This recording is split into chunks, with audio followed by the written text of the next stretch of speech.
Birthday ಹುಡುಗರಿಗೆ shock ಕೊಟ್ಟ ಮೋಕ್ಷಿತಾ. ನಾನು ಮದುವೆ ಆಗಲ್ಲ ಅಂತ ಹೇಳಿದ್ದ ಚಂದುಳ್ಳಿ ಚೆಲುವೆ ಕೊನೆಗೂ ಮದುವೆಗೆ ರೆಡಿ. ಮೋಕ್ಷಿತಾ ಕೈ ಹಿಡಿಯುವ ಆ ಹುಡುಗ ಯಾರು? ಮಗಳ ಮದುವೆ ಬಗ್ಗೆ ಮೋಕ್ಷಿತಾ ತಂದೆ ಹೇಳಿದ್ದೇನು ಅನ್ನೋದನ್ನ ಹೇಳ್ತೀವಿ. ಅದಕ್ಕೂ ಮೊದಲು ಬಾಸ್ ಟಿವಿ ಕನ್ನಡ ಚಾನೆಲ್ನ ಸಬ್ಸ್ಕ್ರೈಬ್ ಮಾಡಿ.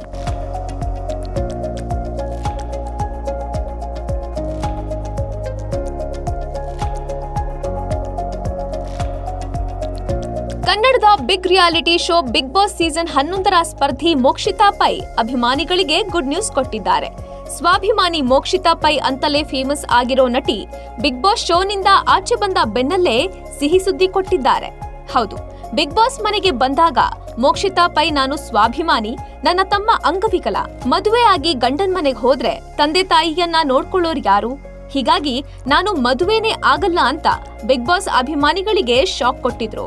ಆದ್ರೆ ದೊಡ್ಡ ಮನೆಗೆ ಎಂಟ್ರಿ ಕೊಟ್ಟಿದ್ದ ವಿದ್ಯಾಶಂಕರಾನಂದ ಸರಸ್ವತಿ ಗುರೂಜಿ ಮೋಕ್ಷಿತಾ ಪೈ ಅವರ ಮದುವೆ ಬಗ್ಗೆ ಭವಿಷ್ಯ ನುಡಿದಿದ್ರು. 2025 ನಿನಗೆ ತುಂಬಾ ಚೆನ್ನಾಗಿದೆ, ಈ ವರ್ಷ ಆಗಸ್ಟ್ ಬಳಿಕ ನಿನಗೆ ಮದುವೆ ಆಗುತ್ತೆ ಅಂತ ಹೇಳಿದ್ರು.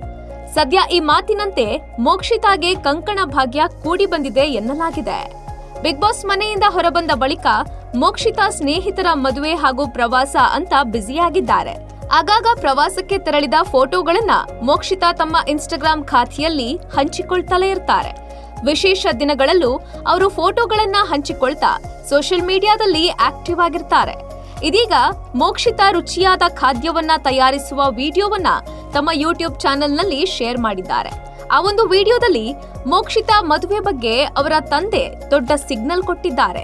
ಮೋಕ್ಷಿತಾ ಸ್ನೇಹಿತೆ ಜೊತೆ ಅಡುಗೆ ಮಾಡುವ ಸಮಯದಲ್ಲಿ ಮೋಕ್ಷಿತಾ ತಂದೆ ಮೋಕ್ಷಿತಾ ಮದುವೆ ಬಗ್ಗೆ ಮಾತಾಡಿದ್ದಾರೆ. ಮೋಕ್ಷಿತಾ ಹೋಳಿಗೆ ಮಾಡುವುದನ್ನ ನೋಡಿ ಖುಷಿಯಾಗಿ ಬಿಗ್ ಬಾಸ್ ಮನೆಯಿಂದ ಹೊರಬಂದ ಬಳಿಕ ಮದುವೆ ಮಾಡೋಣ ಅನ್ಕೊಂಡಿದ್ವಿ, ಇನ್ನೂ 3 ತಿಂಗಳು ಅಡುಗೆ ಮಾಡೋದನ್ನ ಕಲೀಲಿ, ನಂತರ ಮದುವೆ ಮಾಡಿದ್ರಾಯ್ತು ಅಂದಿದ್ದಾರೆ. ಅಲ್ಲಿಗೆ ಮೋಕ್ಷಿತಾ ಇದೇ ವರ್ಷದಲ್ಲಿ ದಾಂಪತ್ಯ ಜೀವನಕ್ಕೆ ಕಾಲಿಡಬಹುದು ಅನ್ನೋದಕ್ಕೆ ತಂದೆ ಸೂಚನೆ ಕೊಟ್ಟಂತಾಗಿದೆ. ಅದೇನೇ ಆಗ್ಲಿ, ಮೋಕ್ಷಿತಾ ಮನೆಯಲ್ಲಿ ಅಚ್ಚುಕಟ್ಟಾಗಿ ಅಡುಗೆ ಮಾಡುವ ವಿಡಿಯೋ ವೀಕ್ಷಿಸಿ ಫ್ಯಾನ್ಸ್ ಕೂಡ ಮೋಕ್ಷಿತಾ ಮದುವೆ ಆಗ್ತಿರ್ಬೇಕು, ಹೀಗಾಗಿ ಇದೆಲ್ಲ ಕಲಿತಿದ್ದಾರೆ ಅಂತ ಕಮೆಂಟ್ಸ್ ಮಾಡ್ತಿದ್ದಾರೆ. ಒಟ್ನಲ್ಲಿ ಇದೇ ವರ್ಷದಲ್ಲಿ ಮೋಕ್ಷಿತಾ ಮದುವೆ ನಡೆಯಲಿದೆ ಅನ್ನೋದಕ್ಕೆ ಅವರ ತಂದೆ ಸೂಚನೆ ಕೊಟ್ಟಿದ್ದು ಹುಡುಗ ಯಾರು ಅನ್ನುವ ಕುತೂಹಲ ಮೂಡಿದೆ. Bureau report, boss TV Kannada. Latest ಹಾಗೂ ಇಂಟ್ರೆಸ್ಟಿಂಗ್ ಸುದ್ದಿಗಳಿಗಾಗಿ ಬಾಸ್ ಟಿವಿ ಕನ್ನಡ ಚಾನೆಲ್ನ ಸಬ್ಸ್ಕ್ರೈಬ್ ಮಾಡಿ. ಹಾಗೆಯೇ ಬೆಲ್ ಐಕಾನ್ ಪ್ರೆಸ್ ಮಾಡಿ. ಇದರ ಜೊತೆಗೆ ಫೇಸ್ಬುಕ್, ಇನ್ಸ್ಟಾಗ್ರಾಮ್, ಎಕ್ಸ್ ನಲ್ಲೂ ಮಿಸ್ ಮಾಡದೆ ಫಾಲೋ ಮಾಡಿ.